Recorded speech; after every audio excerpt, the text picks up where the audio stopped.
Hi guys, thanks for tuning in to another video on ForgottenWeapons.com. I'm Ian McCollum and I'm here today at the Rock Island Auction Company taking a look at some of the little pocket pistols that they're going to be selling in their upcoming May of 2019 Premier Firearms Auction.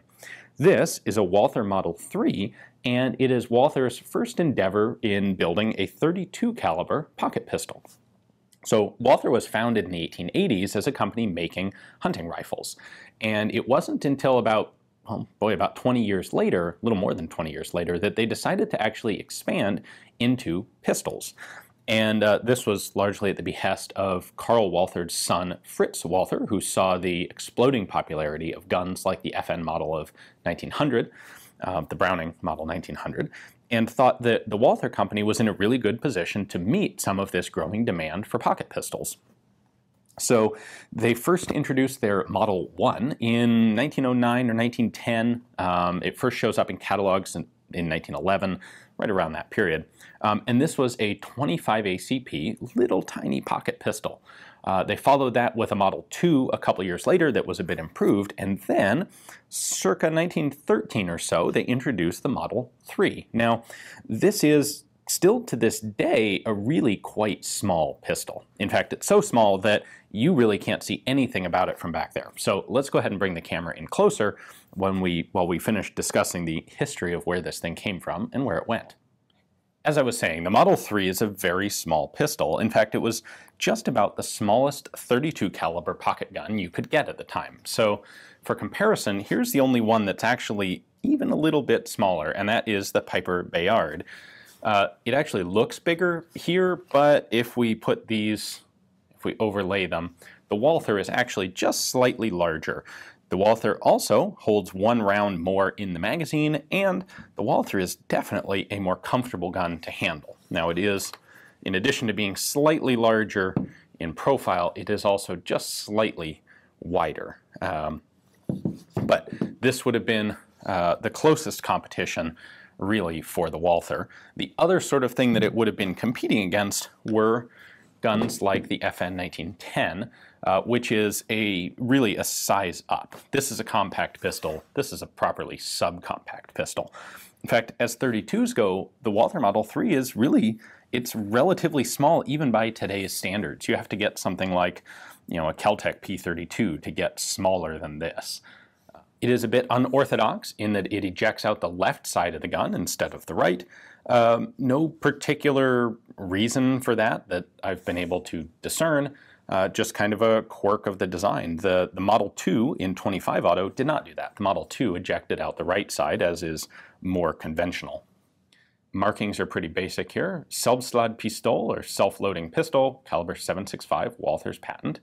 And then we have a couple of proof marks up here.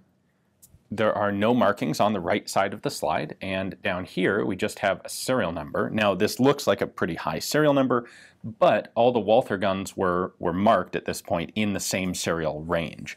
So in total they only made actually about 3,500 Model 3s between like 1913 and the end of World War I. The serial ranges will fall between 11,000 and 35,000. This was not one of Walther's more popular guns. In fact, where the Model 3 was really eclipsed was the Model 4, which was basically the same gun, but with a longer grip and larger magazine and a longer barrel. And that would actually be ordered in significant quantities by the German military during World War I. And that would, it's interesting that after World War I, Walther really ends up focusing, aside from the Model 4, they focus on 25 caliber pistols. So the Model 5 would be a replacement basically for the Model 2. The Model 6 is a bit of a side, a separate project in 9mm Parabellum. But then the Walther's Model 7, 8, and 9 are all 25 caliber guns. It wouldn't be until the P30 or the Walther PP that they would go back to a .32 caliber piece. One of the things that I particularly like about this is that disassembly is a lot easier than on some other really super compact pistols. It's got a pretty heavy recoil spring in it. Has a, this is a relatively heavy cartridge in a relatively small gun. Now to disassemble it, we're actually going to make use of this barrel shroud up here, or spring retainer. There is a little latch right there, and to disassemble it, Well, first we'll pull the magazine, which is, by the way, 6 rounds. Then make sure the hammer's cocked. Push this in. Let's see the best way to do this on camera. There we go. Then push this in, and you can relieve the spring tension just enough to pull the latch down, and then that front spring retainer comes off. You can see the slot in it right there, where this, basically bayonet style catch, retains it. Then we can pull the spring out. Once you have the spring out, then you can pull the slide all the way to the back, lift it up and off the frame and the barrel. This is a fixed barrel, of course. This fires using a shrouded hammer, so the actual sear, let's let that down gently. The sear is this guy right here, and it interfaces with this little lobe right on the side of the hammer. So when you cock it, that is going to hook back there. Pressing the trigger pushes this back like so, which releases the hammer to fall forward. When the slide then goes forward, it's going to push this connector bar down.